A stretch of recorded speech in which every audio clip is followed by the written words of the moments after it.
Hello, good morning, good afternoon, good evening, wherever in the world you are. You're watching me, Sandeep Unitan of Chakra News, in conversation with Advaita Kala and Lieutenant General PR Ravi Shankar. Welcome. We are doing another of our discussions, and for those of you who are tuning in to Saturday, our apologies, we couldn't do it yesterday. So here we are live from Delhi, 9 a.m. Sunday morning. Indian Standard Time. Of course, General Shankar joins us from Chennai. Welcome. We're talking about Donald Trump's tariff wars on India. We will always be friends, Donald Trump said yesterday, to which Prime Minister Modi said he reciprocates, and he mentioned the global strategic partnership with the United States. General Shankar, is this what you predicted a week ago, that this is just a minor kerfuffle and things are going to be back to normal? You think the normalization process has begun? Has the off-ramp begun? Yeah, thanks a lot, Sandeep. Good morning, Advaita and Sandeep, and great being on Sunday, and talking about Trump and his IT sector and our IT sector. Yeah, the reset is on. The MAGA plus MEGA, that started, like all good things. This, Right. The fundamental fact is that India and USA are too committed to each other. 25 years, the depth of this relationship is huge. Like last time also I said, you have a whole lot of defense deals going. And they have been going on now for 25 years. You can't undo them overnight. Right. Right? For Right. example, some your earliest deals, which were about that AIM TPQ-37, which we got, it's still in service, and you're dependent on US for supplies and spares, and you paid for it. It's not something you're going to pay for it. It's all prepaid. Okay, Right. and so that has to go on. You can't just say because Lutnick spoke some crap that this doesn't happen. There's a Madras battalion already sitting in Alaska, right? And they're Yeah, for doing the exercises. exercises. For the Already exercises. Right. started. Yeah. Okay. So how, and then the next round of exercises, naval exercises are on. Right. Okay. So I think the guys who spoke out of turn, like Navarro and Lutnick and Scott Bessent, are more Right. trade and commerce oriented. They Right. didn't Right. have, um, a strategic orientation. And today in USA, there's a lot of blowback from the strategic community, which Right. is Right. one level higher. And I think the Yes. message has gone to Trump, and he's now Right. started, oh, everything will be okay. Yeah, I think things will be okay. It's a matter of time. But one thing, we lost trust. That's right. Trust I is was going to out. ask you. Trust is Yeah, out of the window. Yeah. out of the window. It has turned from a strategic partnership to a long-term relationship, downgraded. There's no It's more been a strategic downgraded. partnership. Yeah, I think the whole relationship is now from the partnership, it has gone down to a relationship. Whether it will go Okay. back to a partnership, whether it will become strategic is in the future. We have to do a complete reset of this. I Right, think right. I'll stop Completely. here and I'll come to you, General Shankar, for that because there's another very interesting development that's just taken place in the last couple of hours about the partnership and whether the United States really needs India now the way it did in the past, in the Barack Obama years. yeah, well, That about the pivot to Asia and all of that. But Advaita, quick thoughts from you on this warming of relations, that thaw that happened over the last 24 hours, and this is my earlier point I keep making, that Vladimir Lenin's comment about, there are decades in which nothing happens, and then there are weeks in which decades happen. And here we're not talking of weeks, we're talking of hours. Literally, geopolitics is unfolding in front of our eyes in just a matter of hours and minutes. So while we might have been at each other's throats last week, in the last couple of hours, there seems to have been a thaw. Both countries are now started to speak. The Prime Minister responded. It's very unusual for the Prime Minister to respond to, an off comment that Trump made to reporters in the White House. But AK, Advaita, your thoughts on this? Well, I joined Twitter because Trump was on it. This is good 15 years ago. He's highly entertaining. Now, the only problem is that he's also the US president. I didn't Right. anticipate he would be US president someday. I just thought he was this entertaining character in pop culture. But here we are. He's making decisions, he's influencing things because of the position he holds. And we have to just go along for the ride. I think I agree entirely that Trump is so unpredictable.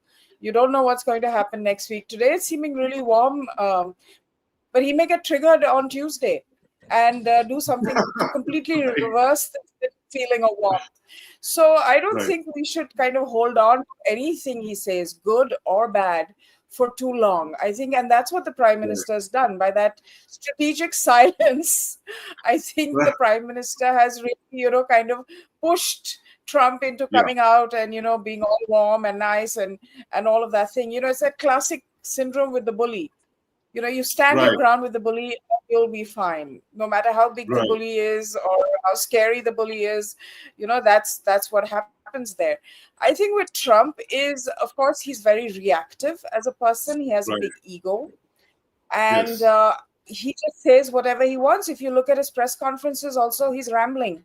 Like he talk Right. about tech at one point, and then he'll suddenly be talking about the rose garden and how he's concretized it. So he jump from topic to topic, and it's a basically a flow of consciousness, right? And then the Right. others around him have to quickly scramble and cut back Yeah, and say, oh, that point, Advaita, you made about the rambling.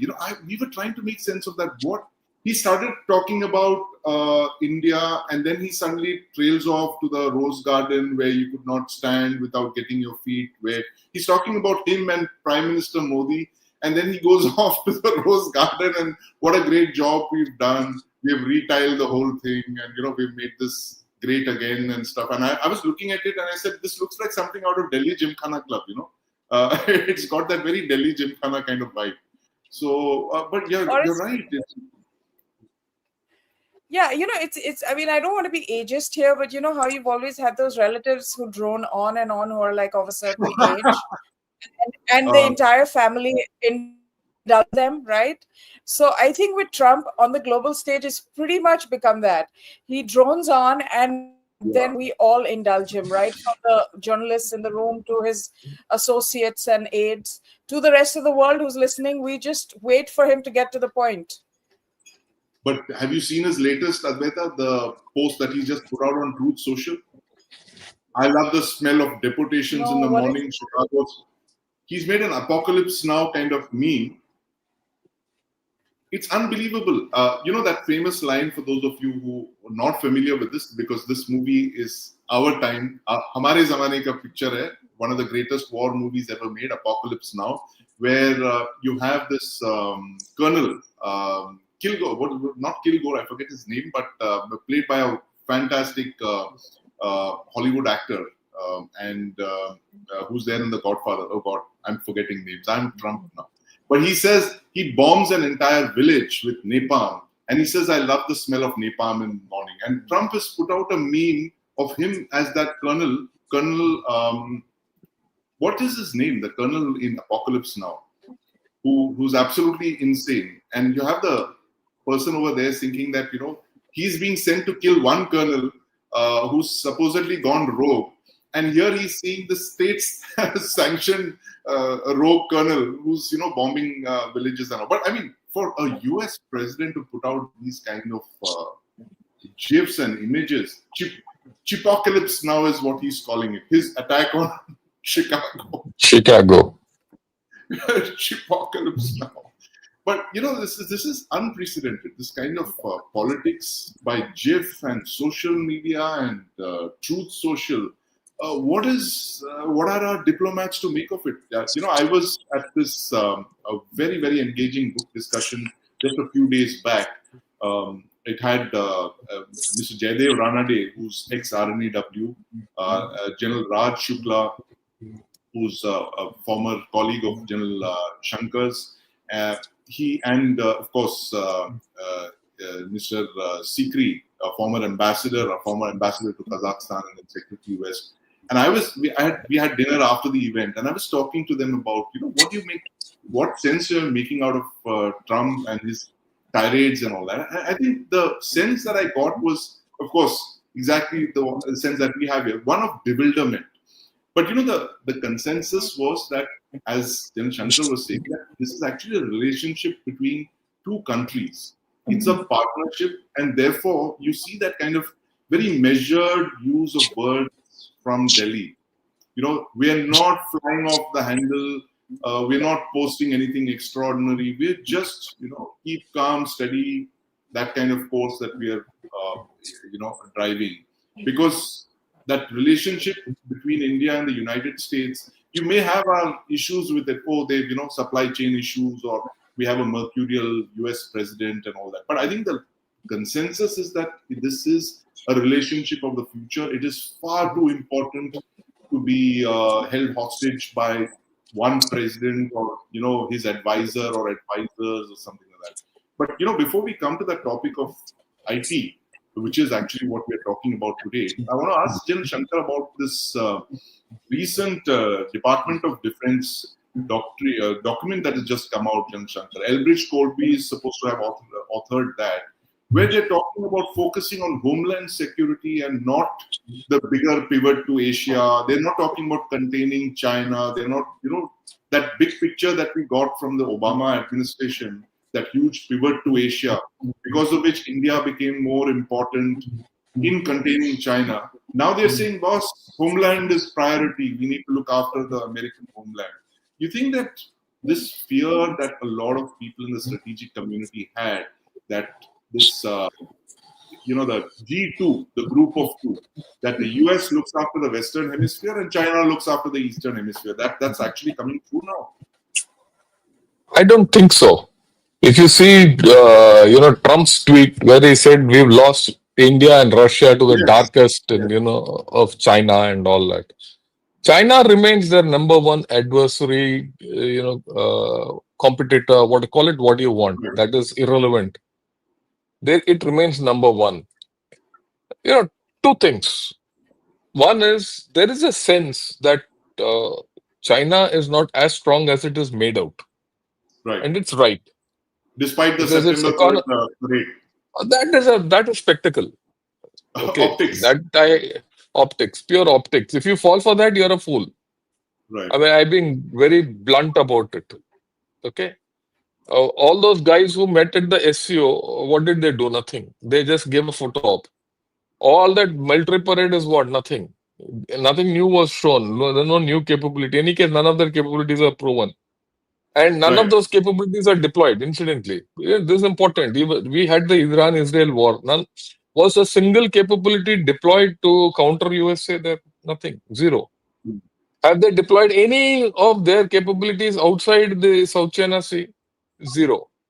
So the projection is zero. The optics are huge. The projection is visual, not physical. Let's be very clear about that. Right. So none of those capabilities the Chinese have shown are deployed. Yeah. And now, one thing, Grant, forget about the Trump inconsistency and all that. So America has strengthened Japan, South Korea, Philippines, and Guam itself. And this happened even before Trump took charge. It started during the Biden's last 3 months, and it continued into the first 3 months of Trump without any let-up. They've strengthened that area. They can't get out. Now, no one talks today that Taiwan will be taken by force and all that easily. They don't talk. And plus, India has grown. India has started, spreading its tentacles. Now you're talking of India patrolling the Malacca Strait with Indonesia and Singapore, and this happened 2 days back. That means Malacca Strait is out of China's reach. Please understand the implications of what's happening. And you also gone across and done an exercise with Philippines, right, in the South China Sea. What could China do? Nothing.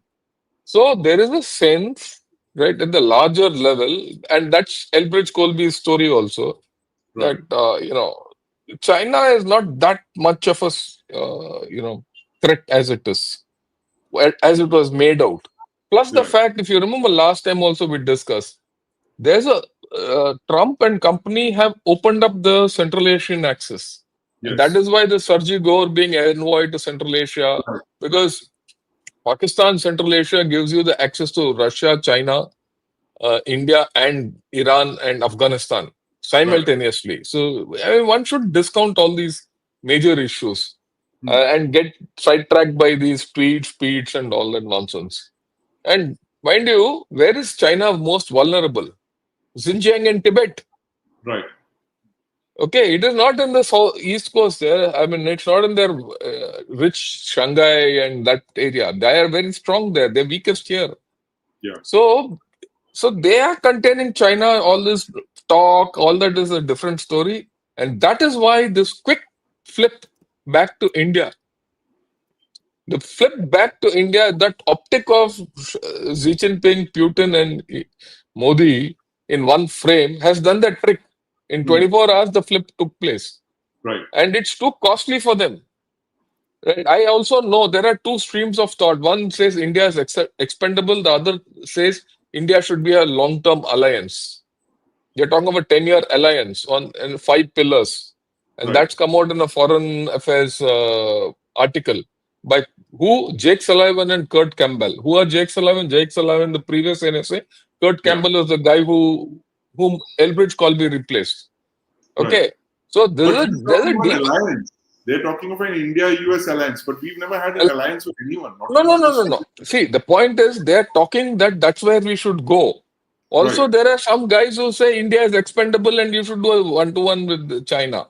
With China. So you'll get both these. After all, it's a democracy, they will come out. But at the fundamental level, let me explain this thing to everyone. There is also a established fact that China has infiltrated USA quite a bit in the information space. Okay, there's no doubt about it, and they have. And there are reports that China might have already siphoned off a lot of information from entering Right. their information space. Right. So to that extent, their homeland is at risk already. Okay. I mean, so they have to consolidate the homeland. I think the fundamental idea of consolidating the homeland from external influences and the Monroe Doctrine, which he restarted by saying, I'll take over Panama Canal. I was going to ask you about the Monroe Doctrine because, as we speak, there are something like 3 amphibious assault ships in the Caribbean off the coast of Venezuela. So there is this on already. I mean, let's not have any doubts that and this was very evident and very, very pronounced the moment Trump took over. After all, he spoke of Canada, he spoke of Greenland, Panama, all these places, Mexico, and they're all issues of rare earths and all that they're looking at, very seriously. Right. So that is on. Yes. I mean, we have to also understand there's a major shift taking place in the way America is behaving strategically. Forget the optics. Right. Okay. They have no choice. If they spurn China for rare earths and critical minerals, they have to come to India. There's no other place they can go to. I'm making this statement ahead of time. Right. Please understand this, because this is where rare earths are in India. Of course, you don't have the high rare earths, but light rare earth elements are there plenty in India. Samarian is maximum in India. Okay. Right. So if you look at, we haven't mined it yet. No, we have not. No, mining, you don't need to mine. The problem is how to refine it. And refining is at a cost. Refining is at a cost. One is the cost of technology. The second is the cost of environment. It's going to be degrading. And that you can offset only by good environment. And that you need technology. And that technology is with Japan and USA. So that triangle, Japan, USA, and India have to be there if you want to offset the critical and rare earth minerals from China. And you have to have a say in Myanmar. Right. Please understand. Because Myanmar is the deposit. China doesn't have some of these rare earths. The deposits are in Myanmar. The battleground is Myanmar. And also don't forget the optics which happened in South Shanghai Cooperation SCO meet. The Myanmar junta chief met Mr. Modi on the sidelines. Right. Okay. So there are a lot of things happening. One thing is for sure, whatever the other optics are and all, please understand, till yesterday, the global power play was between Russia, China, and USA. Right. This SCO meet and whatever has happened, the fourth player has come to age. Whether Right. you like it or not, India is now a global player. It's no more, Right. it's a balancer. If USA wants to even take on Russia and China without India, they can't do it. Even if it wants China on its side, Russia on its side, it needs India. Even if it Right. wants to do a G2, even if it wants to do a G2 with China, it cannot ignore the Russia-India axis. Right. You look Absolutely. at it anyway, India is a big player today. I'm going to Simple. ask Advaita that, Yeah, Shankar. go ahead. Advaita, this Prime Minister Modi, of course, is another. I mean, he's not like Trump. He doesn't, tweet before he thinks. But do you think that he's kind of pulled off, a great social media coup with the way the pictures were constructed in the SCO, summit? His, impromptu summit with Xi Jinping and Vladimir Putin and all those images that came out of Tianjin. You think that kind of played a role in what we are seeing now with President Trump kind of, dialing down on the aggression a bit and then talking of this thing? Because, the whole thing, as General Shankar said, is that India is too big to ignore. We don't have the economy of China, the manufacturing prowess of China, certainly not the economy of the United States, but India is a very, very important swing state. And I think that's what Prime Minister Modi emphasized in Tianjin. What are your thoughts on this? Right. And one of my viewers has said that it was Marlon Brando who played Colonel Waters. Yeah. What you were looking for, no. Sandeep. Okay, to interrupt. It was actually Robert Duvall who played this colonel. Not See, there are two colonels in Apocalypse Now. The crazy guy is Marlon Brando, who's Colonel Kurtz. He's a special forces colonel who's gone off his rockers and he's killing people. And therefore, Martin Sheen is sent to assassinate him. And along the way, he meets this other colonel who's completely off his rockers. And, he's getting this surfer to surf in Da Nang or someplace in Vietnam, and he napalms an entire village. And he says that I am being sent to assassinate this colonel, but here is this state-sanctioned guy who's also off his rockers, So that was Robert Duvall. Oh, okay. Marlon Okay. was a bad guy. Yeah. So that's sorted. That's sorted. Okay. That's been decided at least. So, okay. What was the question? I got caught up in your movie story. No. The question is, Prime Minister Modi quietly playing this long game with the kind of visuals that came out of Tianjin, of him with Putin, with Xi, the kind of bonhomie that they shared. And I'm sure Trump was watching these images in real time. And, that kind of forced the United States to dial down on the aggression a bit and to say, listen, Modi is a good friend and, all of that. And therefore, that off-ramp. So that off-ramp was created through the Tianjin imagery. Yes. See, I mean, I think,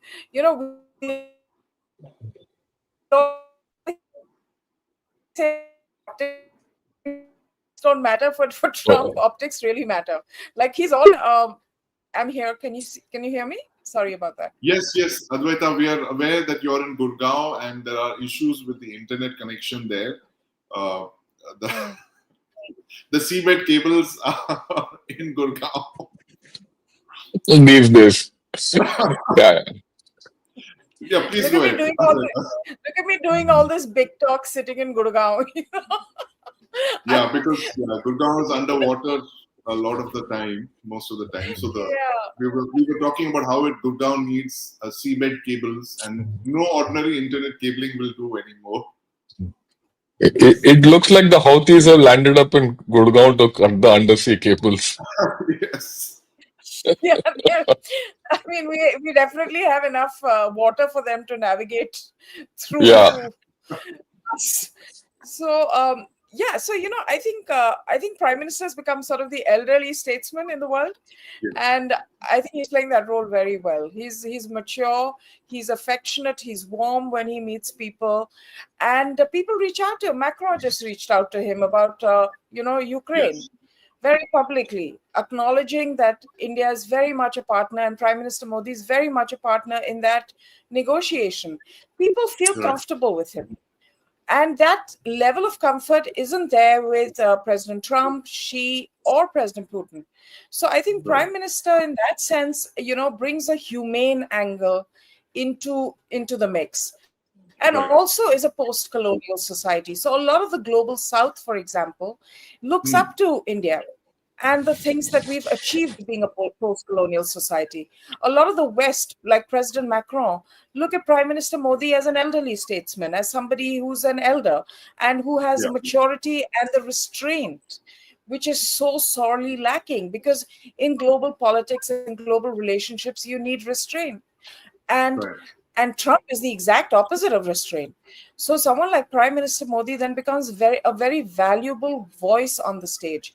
And I think Right. he's leveraged that over the years. This is his 11th year in this position. Yes. So he's worked towards it. He's built it brick by brick. Remember when he first called Barack Obama Barack, and Yes. people were mocking him, Yeah. right? People were saying he's trying to get too familiar and it's America. And so what if it's America? He's older than Barack Obama. What is he going Yeah. to call him? So we had our own complexes about these things. But Prime Minister Modi's turned that around. And I think what you're going to increasingly see, I think General Shankar is absolutely right. We are the fourth player. But more importantly, we're the player that more and more countries are going to feel comfortable talking with, because not going to we're not going to bully them.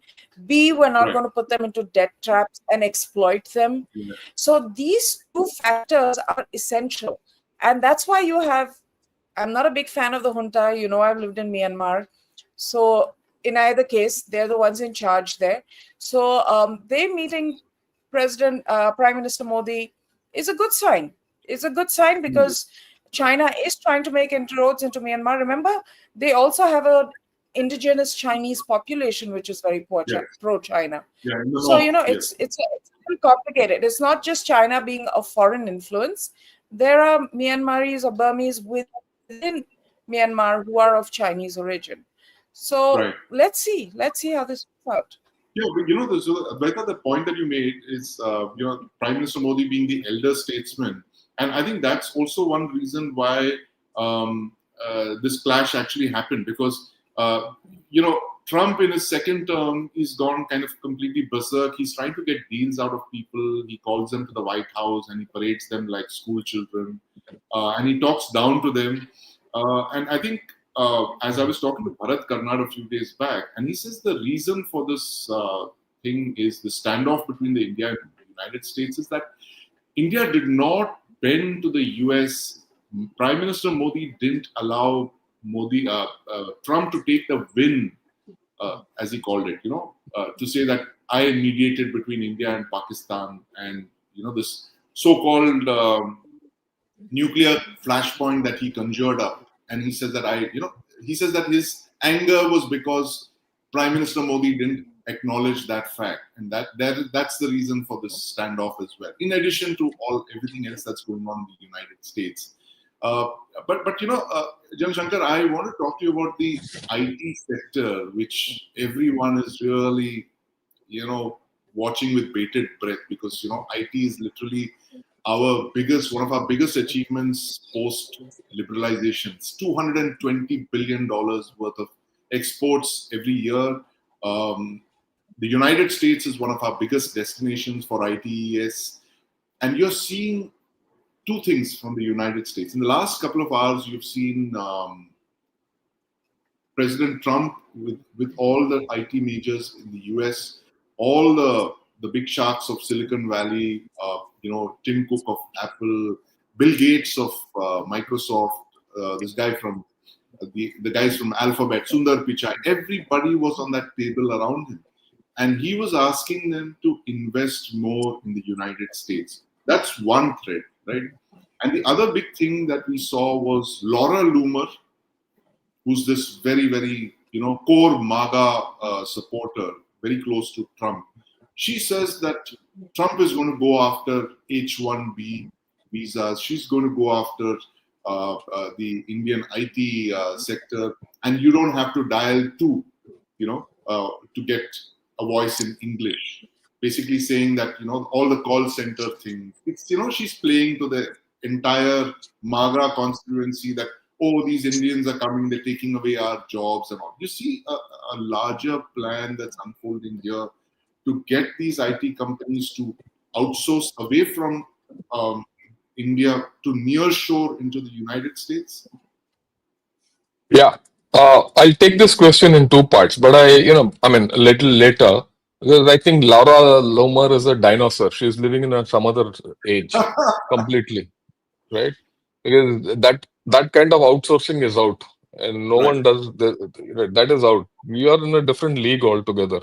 Yeah. But I'll get back, what point Advaita was saying about India's, rise, the way I look at it, which we have actually all three we are talking the same language. You see, an important part of what's happening in India or around India or about India is that you have one USP, which is called trust. The Right. third world trusts you. Yeah. The global south, as it is today called, earlier because you are part of it, right? We were called third world. Today you call it the global south. It trusts you. Now let me highlight. Yesterday, a video came out from Burkina Faso. Burkina Faso, who knows where it is? If I ask, 99% will not know where Burkina Faso is. Burkina Faso is in the west coast of Africa. Yeah. It's above Ghana and Cote d'Ivoire. And, it used to be called Upper Volta once upon a time. Yes. It is a landlocked country. Do you know that we've done a $14 billion deal with them, India? For grains. I saw that. Yeah. For Ibrahim grains. Traore, the dictator. Traore, yeah. So we've done it. Why has it done? And he talks so much that India has come to us with trust. We can talk to them with as equals. I see this happening a little more as we go along. Okay. And interestingly, there are a lot of people in USA recognize it. People in USA recognize the fact that India has tremendous trust quotient in the global south. Right. And they have a trust deficit, huge trust deficit. They want India for that. If you don't get to resources are where? In Latin America and in Africa. Yeah. Latin America, they're lost. Huh? You have the equity today to go to Brazil. USA doesn't have. Other countries also. Chile, there are a lot of intrusion by China there. So if you want to regain many parts of this world, if America needs India, I keep coming back to this. Okay, now let's get to this IT sector business. Right. Okay, look, IT, India and USA are interdependent, completely interdependent. There are 19 global capability, 1,900 global capability centers of US companies in India. What do they do? They produce R&D. Right.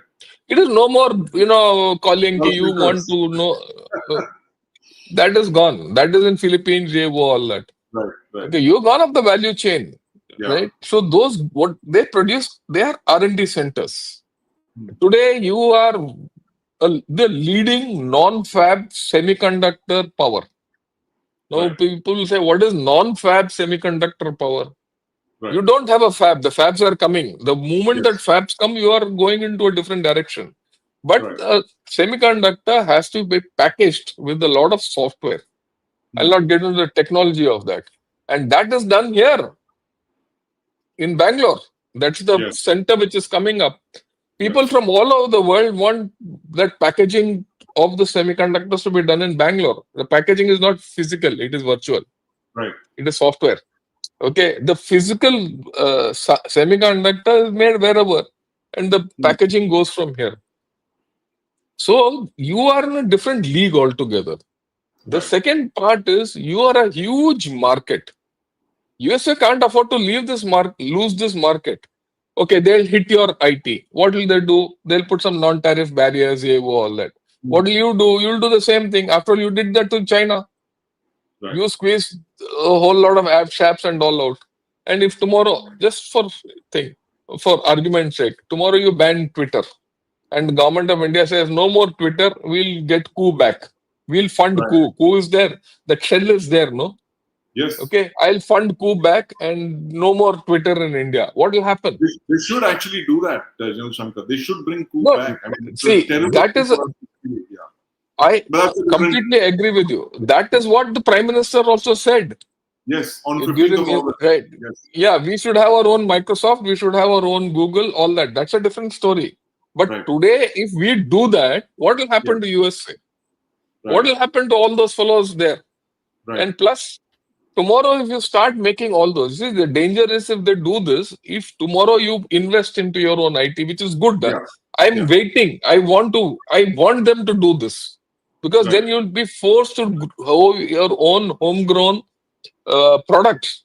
The day Yes. you do that, your talent will be directed towards them, and that talent won't go to USA. USA Right. doesn't have Chinese talent. If it doesn't have Indian talent, it will collapse. I'm talking Right. of a collapse. Right. Okay. So do you think he's a fool? They're fools to do all that nonsense just because some idiot lady called Laura Loomer has spewed some nonsense. She doesn't know. She's ignorant. Right. Ignorance. I mean, and there's a lot of this redneck ignorance in coming out of USA. Hmm. The Right. way they think. So I think this is all there. At the same time, there are a lot of hotheads here also. Incidentally, there are a lot of hotheads here. Right. USA को छोड़ देंगे, उनको throw them out. We'll go towards China. Why China is not giving you chocolates here? Let's look Right? at the China is not good. India-US Yeah, trade yeah, thing. yeah. Please put that slide up. Yeah. Look at this. You see this orange line which I've shown here Yeah. is the number of people employed in IT sector. It is, Right. and we have overtaken UK, South Korea, and all. We are the highest, and Right. maximum FDI inflow is here. Okay, for this sector. If you are going to misbehave with them, you lose jobs. These are direct jobs. Yeah. If these direct jobs go, what about the indirect jobs? It's going to get hit. They're going to get hit. You're going to get hit. It's mutual harakiri. And the Right. next thing I want to say is, your AI story, which Yeah. today people are talking AI, Sarvam, all that, will all Right. go unhinged if those people don't come. Yeah, you can take this off now. Right? This is a huge issue which we have to understand, the interdependence. Why is Hmm. Sam Altman and OpenAI coming to India? Yeah. He's coming. He's going to open his centers here. Right? It is profitable for them, there's no doubt. Right. But Right. it is important for you also. Now, if Yes. you start hitting that sector, and all those fellows who are sitting around Trump, said, no, all those guys who were Microsoft, Sundar Pichai, all these fellows, Yes. Yes. they Yes. will say, yeah, where will we generate money from to give you? But they've all I mean, given it big is. promises. No, we were talking about it. Correct. Tim Cook, how Yeah, much those are you going to promises. invest? 500 billion. How many? वो Sundar ठीक Pichai, है. 100 billion. तो उसमें क्या है, कुछ भी बोल दो. मैं भी बोल दूंगा ट्रम्प को 1 ट्रिलियन दे दूंगा यार. Right, but the fact is, if you have to make it happen, you Right. need a base from where to make it happen. You can't say I'll block IT sector of India and still make it happen. It won't Hmm. happen. Okay, and people at the end of the day, you have to realize one thing about USA. They will serve their own interests. They're there. You can't. They're not trustworthy. Agreed. You might rather trust a devil than USA. I completely agree to that. But the fact is, Yeah. that they're a resilient society. Right. They know how to get themselves out of problems. Yes. And that they have proven right from Second World War, Great Depression, Second World War, the 2008 financial crisis, or the Afghan wars which they have lost, everything, they've repositioned themselves, they reinvent themselves. And the way I look at it, What is happening today in America is damn good for America, because Americans have an innate sense of being able to come out of their own problems. Right. Right. So if Trump is creating a problem for America, it is good for them. And it is Yeah. good that all this is happening, that churn is happening. You will find that America 5-6 months or 1 year, 2 years down the line being completely different. And it is important for us to understand this change. Hmm. If you are looking at the optics of today, then you बस इतना ही है. अब अगले 5 महीने क्या करेगा, होगा नहीं होगा, be happy with it. But if you are looking at the long term, 2040, where you want to be a global power, Right. you have to see where your interests lie. Does it lie with a democratic America, a autocratic China, or an increasingly collapsing China, which is going to become toxic in days to come, Yeah. or a Russia which is limited in GDP? Right. All said and done, whether you like it or not, Russia is not a great economy. It's No, a it is. limited Yeah. economy. Yeah. It's basically resources, a lot of Resources, yeah. It's a resource superpower. I mean, you can't Yeah. guarantee that. Yeah. It's It might be whatever it is. It is not a superpower because of its economy. So if you're going to have great trade links with Russia, you cannot grow your economy. right. You will need get the US gas to- or That's a very valid point, Shankar, that if you want to become Viksit Bharat by 2047, you need the United States to enable your yes, rise. In a sense that this double engine sarkar Advaita that we frequently use in a federal and sense in India is actually one that could stand for India and the United States growing together, maybe not entirely at our advantage at times, because as General Shankar mentions, he doesn't trust the United States enough. Because they're so self-driven. I think they're driven a lot by self-interest, whereas Indians are not as driven by utter self-interest the way the United States is. And they are, of course, a very resilient society. But Advaita, since you are someone who's lived there, you've been educated in the United States, you've traveled there often. Give us a sense of what is going on there right now. What is the churn in U.S. society? I was just speaking to a friend in the morning to just understand what's going on there. And he says that, look, there is no fear about the IT sector being affected in that sense, but the big fear is job losses, because there's a lot of retrenchments going on. Everybody is afraid that, they might not have a job the next day. So a lot of this, anxiety is being fueled. And Trump is actually, in a sense, personifying this anxiety. He's building on this, capitalizing on this to do what he's doing right now. Your thoughts, Advaita? That anxiety is across the board in the US. It's showing at the present time classic signs of the decline of a nation, of a great nation. And I have a lot of respect and affection for the United States, primarily because of my own personal connections there. So I'm not in any way anti-American, but I can also see through a lot of things. And if they are a resilient society, then even India is a very resilient society. In fact, we've had to put up with a lot more: 800 years of foreign invasions, 200 years of colonial rule. And we've come out of that. I think what the mistake that the world makes with India is that they think that we came around in 1947, which is not the truth, which is not who we are. We've been around way longer. Countries like China, we have had relationships with them way before 1947 and the New World Order and the United Nations. All of those things, we are civilizations. We're not just countries. We're civilizations. We have a long history. We have gone through the fire multiple times and we've emerged from it. So that's one thing in the cultural context, I think, which the world is starting to recognize now, that we aren't a democracy born in 1947, but we are actually a culture and a civilization which has long-standing ties with other nations and has been around for very long and has a certain temperament, primarily a temperament of not going out there and attacking other countries and trying to seize their land or change their culture or their people. And that's something that Prime Minister Modi has reflected even in 2025, that we're there to collaborate. We're not there to change you. We're not there to own you. And I think this is something that the world is beginning to recognize very effectively. And that's really, really important. The second thing is, I think, we're a little hard on our IT prowess. We usually look at it as chop shops, and that's how we classify it. And the American sitcom will call us like call center agents. But the needle has moved. I'll tell you, my uncle went in 1960 to work for IBM, as an Indian engineer. So it's not like, this boom has happened now.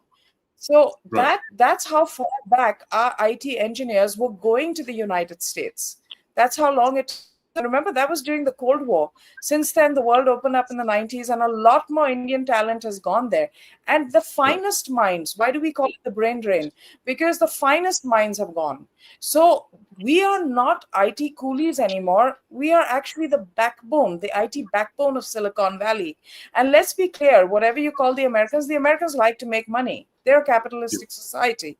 We keep them globally competitive with countries like China by providing them IT services that are world-class and don't cost as much. If American companies want to stay global and competitive, they need us. It's not just we needing them, but they need us. I tell it that our people will not have jobs if they come back to India. No, they will have jobs. Will they take a cut in lifestyle and things of that sort? Of course. Would it be a personal disappointment? Yes. But the bottom line is, it's not the end of the road. But what happens if America cannot compete with China when it comes to global domination? You see with AI, the way DeepSeek is coming up. So there is a tech war that's going on. And like General Shankar said, the kind of infiltration into, American tech by the Chinese. So America needs us. So let's not think that we're on any back foot or we're so grateful to them because some of us get a bit of a lifestyle perk by living there. No, that's not what it's about. We bring something to the table. Right, absolutely. Very, very, very important points, Advaita. And you summed it up so beautifully. The fact that it is India is the IT backbone of the United States, and it's not something that the US can kind of do without, especially when they're competing against China right now. So it's actually you're back to that triangle of India, the US, and China, and this is going to be the relationships. I mean, this triangle of relationships is going to be the most defining triangle of the first half of the 21st century, at least. You don't know how it plays out after that, when demographics and all that kicks in, and I think India is possibly going to be the only country left standing, because of our youth bulge. But I mean, that's of course a topic for another day. I think we should open the floor up to questions. There are a lot of questions here. Jan Shankar, I'm going to put in one over here from whoever. This some commentators are saying it will be very important to hit IT because IT services aren't tangible like goods and don't enter ports where custom duties can be levied. Is this accurate? I mean, he's talking of tariffs, because tariffs right now it's 50%. India has the highest tariffs on any country in the world, apart from Brazil, of course, for goods entering into the United States. In fact, India today has a very interesting cover on the victims of Trump's tariffs. It's a very, very good macro view of the Indian economy, how it's been affected. But the question here is that, will it hit IT, which is the topic of our discussion? Yes, no? No, I don't think it'll happen at all, because you can't put your hands on IT. Right. Unlike trade, goods, this is all virtual. No? A lot of, and you can go other way. And like I said, if this is a two-way, it's like a butterfly switch here. You hit us, you get hit. It is like hitting yourself. And this will be even more dangerous to trifle with than normal goods and all that. Because if trust goes in this sector, there's a larger issue. If trust goes in this sector, right, a lot of things will happen which it will go out of control. So I don't think they will do all this. Right. So here's another question from Arun Varghese, says that deeper integration with the US will ultimately backfire simply because of the power differential. So India should bite this pain and get really Atmanirbhar with less dependence on the US economic black hole. That's a very important point, Jan Shankar. I mean, coming back to this thing of we abandon the Kaveri engine, we go into GE, and then you have supply chain issues. We abandon coup, we go to Twitter, and then we worry, why does India not have a voice in the world?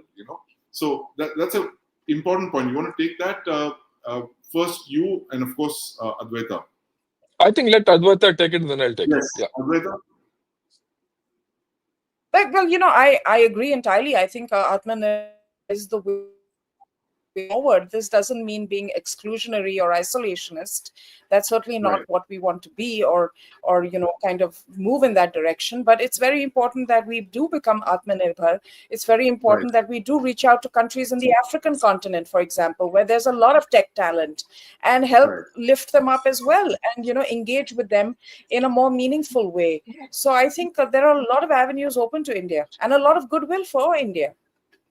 Right. Absolutely. It's India's moment now. There's someone's asking you, Shubhendu wants Advaita to try fake backgrounds and not blur your background. Oh, that's just a suggestion. God. Must be one of my viewers only, because they can't help but not troll me on my production quality. Yeah. But that's there okay. are some comments. There are a lot of interesting comments. One is Jan Shankar is that put that on. Put the comment on. US is declining, sir. It is in recession. That's one question. There's another one which says, very similar question, which says that the US has a $1 trillion economy. And I think both are related questions. You want to take that, Jan Shankar? The fact that this huge US debt. You can start. I'll locate the other question. That's okay. Look, the fact is, US might have a debt, but as far as the dollar is the reserve currency of the world, the debt doesn't matter. Right. It doesn't matter at all. They'll keep sanctioning, they'll keep taking the limit up, and it'll go. Right? People will say that this is US in recession, all that. Don't go by it too much beyond the point. Right. Okay, there's an innate thing. A lot of US economy is not within USA, it's outside USA. Right. It comes in, right? That's the second part of the story. You really want to understand the US economy and the way it functions. People say it's going to collapse. It's not going to collapse. I'm not an economist. I don't understand it this much. But you read a guy called Michael Pettis. Michael Pettis is an economist who's in Tsinghua University, China. Right. And he writes for Carnegie. And and his thought process was echoed by guys like Paul Krugman, who was a Nobel Prize in economics, Ken Rogoff, and the top economists. Right. He explains this business of how America takes on the debt of everyone. Right. Unless America, unless it is the economy what it is today, all of us are in trouble. There's no other economy which can take on the surplus of everyone else and be as a debtor nation. Right. India also can't do it. Okay, that's the unique position of America. It's a very complicated picture. Most of the time, we try to see American economy in simplistic terms. Right. It is not so. Right. And the simplest way I can put is, it's a sinkhole. Yes. America is the global sinkhole. If this sinkhole fails, the global economy will collapse. It's almost a quarter of the global economy, right? It'll collapse. It'll just collapse. So and no one will allow that to happen. Right. Even the Americans won't allow it to happen. And at another level, why do you think Trump is doing all this tariffs and all that? He's reducing the debt levels. Yes. Look, at the end of the day, whether tariffs are, he's getting money out of others or he's generating money from within, it doesn't matter. Tariffs are accumulating money into the American treasury. It is reducing his debt. Right. At a macro level, tariffs make a lot of sense. Macro level. Micro level is a different story. So there are many things happening. So let's not look at it very simplistically. Right. So there's another question here on the diaspora. Basically, it says that 20 years ago, many of my Indian American friends thought they could shape the India-US partnership the way the Jewish Americans shaped Israel policy or the Cuban Americans shaped US-Cuba policy. That's something that we've been talking about as well, about the silence of the Indian diaspora in the United States. And I think a lot of it has to do with, one answer that I got was that, hey, the Indian diaspora they're very peace-loving, law-abiding, middle-class Indian citizens, the best of our society has gone there. They don't want to rock the boat. They don't want to be seen and be targeted. But you want to take that, Advaita, the silence of the diaspora when this entire war was raging on, this tariff war between India and the US? Yes, I think we are passive. Especially our diaspora there is passive, and I think we have to be more strategic about these things. I don't necessarily think that not coming to the forefront doesn't mean that they were not active behind the scenes. Right. Sometimes with a president like Trump, who has a massive ego, anything public will reaction. Any kind of maneuvering that's done in the back will probably have more of an influence, because he's the kind of person who wants to look like the big back man on campus, right? And that's how he projects. So I don't think we should assume that nothing was done. It was not done in an overt way, that's for certain. But the backpedaling that Trump is displaying right now, I read somewhere that he had some. You lost her? Advaita's frozen, but there's another. Okay, let me take this across. Let me take this point. You see, the diaspora in America largely supported Trump in this election, and Trump has behaved diaspora because it was traditionally Democrat. And so a lot of them are probably feeling sheepish. I know it personally, and hence they are not able to come out and talk. But they would be doing something behind the scene. But I look at this entire story in a slightly different manner, because to connect it with the Cubans and the Jewish, we have to understand. Cubans because of the proximity, and the Jewish because of their links, from long. The Jewish and the Jewish American link started long back, somewhere in the 1930s last. And the kind of skills they brought in at that point of time, they had a different approach and they had a different impact on the American society at that point of time. And they could have a lot of influence on the American society and policy accordingly, especially towards Israel. And the Cuban Americans, especially towards the littorals around America. But you are now looking at an Indian diaspora, which is in two parts. One is the diaspora who are migrant who will come back or who are going. That's it. The second is the second and the third generation Americans. Now they have started coming up. Please understand, you have a vice president whose wife is Indian. You had a vice president of Indian origin. You had 2-3 governors of Indian origin. There are people in Democrats and in Republicans of Indian origin who are coming up. There are people in this administration who are of Indian origin. There are people in this administration who are of Hindu origin. See, societal changes take time to occur. They don't happen overnight. If you go by only the Trump phenomenon or Biden phenomenon, then we are horribly wrong. It will take time. Okay? This thing will happen. The Indian influence in American politics has grown, it's slowly growing up. One day it will burst. Okay? As the affluence and the influence of the American, Indian origin Americans increases, things will change.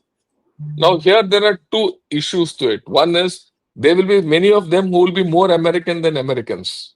More loyal to the king than the king themselves. But equally, there will be enough. And they'll be nasty to you. Right? And that's true not only in America and everywhere. I can give you personal examples of a chap from Pondicherry who behaved more French than French were with me. A fellow was a native Tamilian. That's a different story. So these things happen, and the flip also happens. There will be many people who will like to increase the connect between India and USA, and this will keep expanding. And as Indian economy grows up, and the American economy, wherever it goes, it will grow up. It can't go down because that's the way America is structured. you will have to have new balances as we go along, a new Right. set of outlooks. Hmm. You can't be rigid and today or day before yesterday's thing. So you'll see this change, and we have to handle this change, right? Whoever thought that we will be talking like this, say 20 years back, Right. the our language today and the way we are equating ourselves and saying, look, we have influence in American society or not. Today we are talking. 20 years back, could you talk that? No, Yeah. you couldn't. So a lot of this change is happening, and we have to be alive to this change. That's the way I look at it. Right. We have to be alive to that change, Nita. I think we have time for just one last question. I'm going to take this to Advaita. Advaita, Pramod Sinha wants to know if the US can arm twist Indian body shopping IT service industry, HB and L1B visa. I worked in Infosys. This is the biggest concern right now. The H1B visas are going to be, they're going to crack down on that, and that's up for negotiations right now. But I think a lot of people have tried to protect the H1B visas, including Elon Musk, who incidentally, I was very surprised not to see Elon Musk in that gathering of IT leaders. With Sam Altman was there. Sam Elon, Altman, can you imagine? who's Yes. Elon's biggest rival. So Trump does Right. this at every level, right? Right. It's not just us. Exactly. Yeah, he does it at every level. This is what he's about. So he won't invite Elon, but he'll get Sam Altman there. He'll go. He'll chum up with Asim Munir. This is classic Trump. So enjoy the show, guys, because that's what you're getting. And then when the new president comes in a little less than 3.5 years, you're going to say, oh, it was so much more fun when Trump was around, just in terms of the narratives and the debates and the conversations. But yes, there is genuine insecurity about what's going to happen with the H-1B visa. And that has been going on prior to all of this also. If you recall, online there was, and this was also when Vivek Ramaswamy got involved in it and faced a lot of heat from MAGA. Wherein he was seen as siding with India and not necessarily with American interests. And people like Laura Loomer, she's a kook, but she has Trump's ear. That's just what it is. I mean, she's the one who went out and said, the Haitians are eating dogs and pets, and I mean the crazy kind of conspiracy theories. And there's a lot of resistance to people like her within the Trump administration who don't feel comfortable with the kind of influence she has on him and the access she has on him. I guess the influence can come and go because that's just Trump, but certainly she has access to him. And it'll all depend on what Trump sees as being convenient for him in terms of the midterms coming up. Does he need to crack down on the H-1Bs and promise those jobs to Americans? But the fact also is that Americans are not really mainland America, what you call the heartland America, working America, which was originally blue but then turned red this time around for Trump. They're not looking really at IT jobs. They're looking at factories.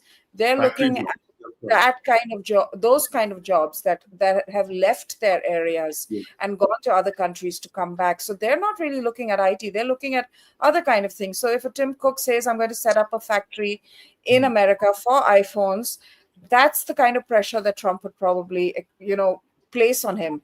Not necessarily for IT jobs in Silicon Valley, but set up a factory to build iPhones. Manufacturing job. Michigan, exactly. So that's really where it's at, because they're just too dependent on us for IT skills to stay globally competitive. And that's the bottom line.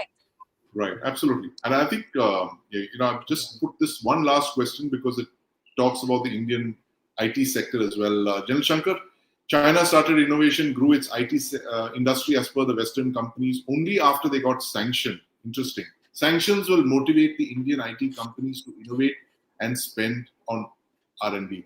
This is something that there's criticism of the Indian IT sector, that you're doing everything for the United States, you're not creating products for India, and therefore this is our, if you can call it, the Pokhran 2 moment, where we can start investing on our own products, Indian R&D, Atmanirbhar products, that kind of thing. Your take, Shankar? Yeah, I agree. We need to go to a place where we are dependent on ourselves, in IT holistically. Today, Right. you're a software giant. You need to be a hardware giant also. And Right. unless you have your own hardware and you have your own software, you have your own platforms and you have your own products, we will go nowhere, right? We can take this question off. We'll right. Now, the point is that this is a fact. This realization we have not had. If you go back to the 90s, how did our IT industry grow? It grew without the government's interference or even knowledge. Right. If our government had put its foot into the way our IT industry grew in the 90s when it started growing with emphasis coming in and all this Wipro and all entering this thing, we wouldn't have grown. We wouldn't have been where we are. They would have squashed it. General Shankar, the IT industry grew because it was working after government office hours. Office hours, yeah. It was, the IT industry grew not because of the government, because the government was not there. Right. Right? Unfortunately, once the government came into this IT sector, they put in all kinds of things, and thereafter we couldn't grow. We couldn't scale up. Right. This problem is not here only, anywhere. You don't have original products in this country because the government doesn't allow you to do that. It doesn't matter whether it's Modi government or Manmohan Singh government. Our government is like that. Right. Okay. Why should it take 12 years for a prime minister to say that we should have our own products? Yes. Did it take 12 years? Why couldn't he say this in the first year of his being a prime minister? By now you would have had that product. Because our thinking is not that. Right. I know. I know the prop. I'm now taking you off on a tangent since you know it, and Advaita can, unfortunately, she doesn't know my background from that point of view. You know it. I had to struggle, walk on my head, to get that Dhanush and that attacks in. Yeah. Today, everyone talks of attacks, and all that nonsense. Right. But to make that indigenization happen, I had to do everything. To make our country self-sufficient in artillery ammunition, I had to Right. crawl everywhere. And I had to crawl through all corridors, and I had to speak to chaprasis also to move my files. Right? And then it moved. People used to say, this guy is a mad guy here. But unfortunately, that is what is required in this country. We don't have enough mad people. Yes. Right? And the guys who can make things happen, these Mahindras and Tatas, and across the board, these chaps are in for it for profit only. You tell me all these big corporates, whether it is L&T, whether it is Tata's, Advani, Ambani, ye, wo, sab, have they done any original invention? Have they put money on the table for R&D? On R&D. Yes, that's right. That's a big concern. Okay. I would kind of back Adani a little bit on this, because at least he's building the ports and he's doing a lot of national infrastructure work. I am not against whatever you're saying. I respect all these people because they drive our larger economy. But the problem with all these fellows is they have not done anything original for us. Right. Okay. The fundamental difference between what has happened in USA and China, China, a chap like Jack Ma could build what he built and group completely. Yeah. Okay. Did anyone do that here originally? After all, Ant Group almost shook the American industry completely till the whole thing got hacked for different reasons. Right? Do we have that kind of a thing? You don't. Why? Because our culture is not there. I'm hopeful at this juncture that our Prime Minister changes this culture. At least he's enunciated it with the Sudarshan Chakra and all that we've spoken. Right? Atmanirbharta. If we get that, damn good. I'm hoping if to see this happen in in the next 5-10 years. But if it doesn't happen, we are done. We can keep doing all this low-end jobs. What a fascinating discussion, General Shankar. It's always such a pleasure to talk to you, Advaita, because the perspectives that you bring are so different, but yet so enriching to this discussion that we've had on a Sunday morning. And I'm sure everyone who's watching agrees with me. And I must quickly add that General Shankar is working on hypersonic artillery shells. These are basically artillery shells that are like mini BrahMos missiles, except that they are fired from artillery shells, like the artillery guns, like the one that General Shankar has behind him.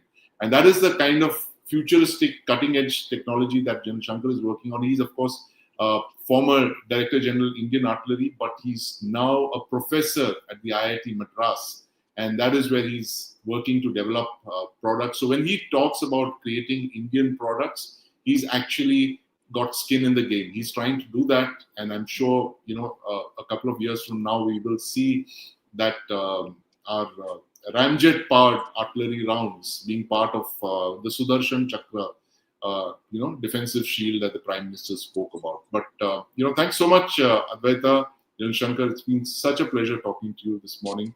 And I think the takeaways for this are very interesting. The fact is that we need the United States. It is a relationship. It might have hit a kind of a roadblock with the in the last couple of days, but it seems to be that the relationship is moving on. There will be a Modi-Trump summit at some point, who knows, and things will get back to normal. The tariffs, of course, that's open to negotiations. There will be a trade deal also, who knows how that plays out, but we should keep calm, carry on, and play the long game like the Chinese have done. Thank you very much for this very enriching discussion. Thank you.